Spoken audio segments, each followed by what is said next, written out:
Kasi alam naman natin, si Kuya Daboy, lagi siyang nanonood sa atin. Oo, hi! Ayan. Na huwag siya mag-aalala sa akin. Gusto ko i-assure siya sa kanya na kakayanin ko na maging okay lagi.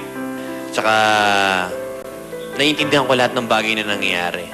Alam ko na, kumbaga, stages yung mga nangyayari. So, yun. Tsaka malawak ang pag-iisip ko. Yun. Virgin. Of course, I'd like to thank yung parents ko tsaka yung mga kapatid ko kasi kahit na anong nangyari sa buhay ko, nandyan sila para sumuporta. And salamat pa ako para kay Heaven. And also, of course, si Papa Case, thank you very much for mending my broken heart, for, you know, for being so patient with me since you know that I'm not a very patient person. Thank you for loving me for who I am and for loving my son. Our son. Sweet. Ako, syempre, yung family ko, nandyan lang naman sila. So, in a way, parang ang kadugo mo, required silang magbigay ng moral support at magbigay ng inspirasyon sa'yo.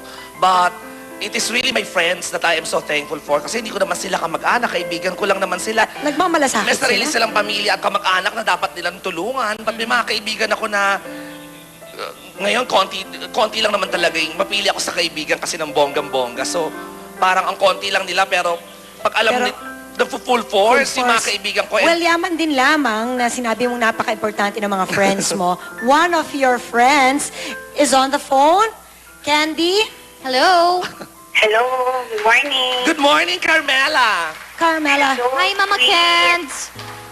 Ito, nandito si Sweet at talagang, isa sa mga pinagsasalamatan niya sa kanyang pagbabago sa buhay niya ay ang kanyang mga kaibigan. Alam ni Candy yan kasi medyo nakaka-relate kami sa mga bagay-bagay tungkol Okay, sa at the trabaho, moment. lalo na. Ay Okay. naman.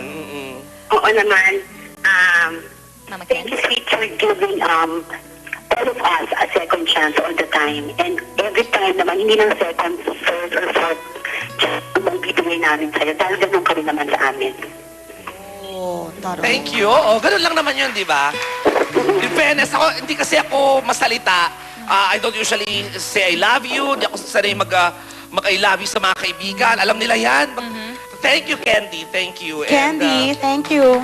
Okay, bye-bye. Thanks, Mama Kens. Ngayon naman, ano yung message nyo para sa mga taong, siguro meron din silang pinagdadaanan na things na medyo may kabigatan. Diba, marami pinagdaanan si Mark. I'm sure meron at meron din somehow, baka nakaka-relate din sa'yo na gusto na rin talagang magbago ng bonggang-bongga. So, anong bang ma-advise mo sa kanila? Parang, ano bang gagawin natin? Parang gano'n. Well, alam mo, sis, bago siya mag-advise. Ay, bago nga, I'm ano? sure kasi kanina pinag-usapan natin yung mga taong malapit sa kanya kung paano siya tinulungan. I'm sure ito, isa sa mga tumulong sa kanya. Ay, ito On the phone, we have Miss Alma Moreno. Ate Ness. Hello, good morning. Hi, good morning, Ate Good morning Ness. sa inyo lahat. Morning, Ma. Mark, good morning. Good morning. Ate Ness, pinag-uusapan namin dito mga second chances sa buhay. Yung mga struggles na mga pinagdaanan, mga pagsubok na pinagdaanan ni Mark. Anong message mo for Mark?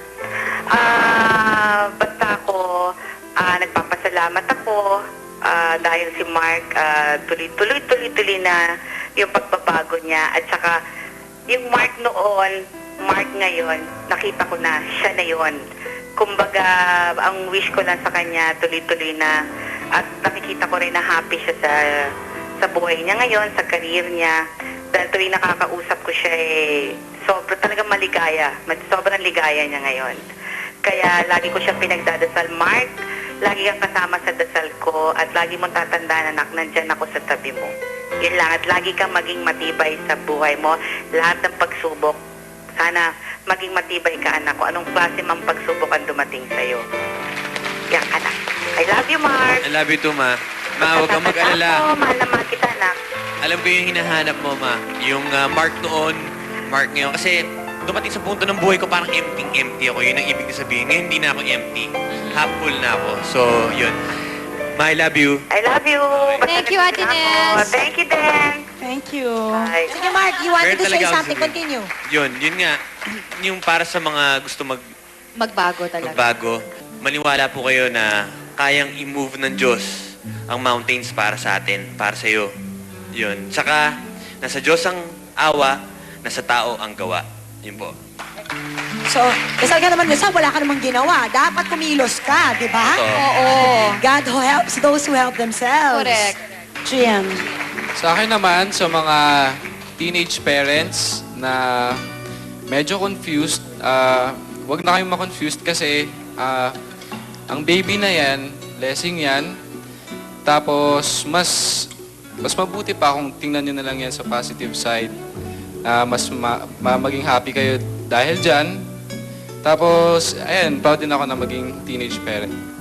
Siyempre, parang gumawa ka ng paraan para maging mas mabuti ang buhay Oo. mo. Kasi Opo. nandiyan na yan, di ba? Okay. Salamat sa inyong mga na-share na kwento and I'm sure maraming may natutunan sa Yes. mga na-share nyo kahit tayo dito sa studio. Kaya wag kayong aalis, di ba, Carmina? Yes, dahil magbabalik pa po ang Sis. You said you got me. Best of friends will always. Salamat sa ating mga guests. Thank Gian. you. Thank you sa sis. Angelo. Angelo. Thank you, Dr. Vicky Bello. Thank you, Miss Joylim of Charms and Crystal. Miss Ola Spirit of Met. And syempre si Cheryl Cabanos at saka si Roland Davila. Thank you for doing my hair and makeup, everyone. Mark. Thank you, sis. Gabi-gabi po, kamandag po, 8:30 po ng gabi. Maraming salamat po. Jen. Nakalimutan ko yung ibang shows, pero meron. Abangan nyo na lang ako. Ayan, yung Devilicious tour ni Pops Fernandez. Kasi guest po ako, tsaka si JR at si Chris Lawrence. Abangan nyo po, provincial tour to. Ako kay Dr. Smane and Pai Kalayan, maraming salamat sa Hair Watch Salon. At saka kung si Basme Divalicious, sa May 31 po ang Sweet Delicious sa Music ECU. Alam mo, mga sis, it's my 15th year anniversary show. Congratulations! Imagine, no, 15 years na malaki Bibiro yung yun. business. Makita-kita po tayo dyan. Sweet Delicious. Okay, thank you, Abstract Dancers. Thank you kay Brian Santana, our guitarist. Sana ay makapagnilay-nilay kayo sa mga pagbabago na gusto ninyong gawin sa buhay nyo. And have a peaceful Holy Week. We'll see you again. Goodbye, everybody.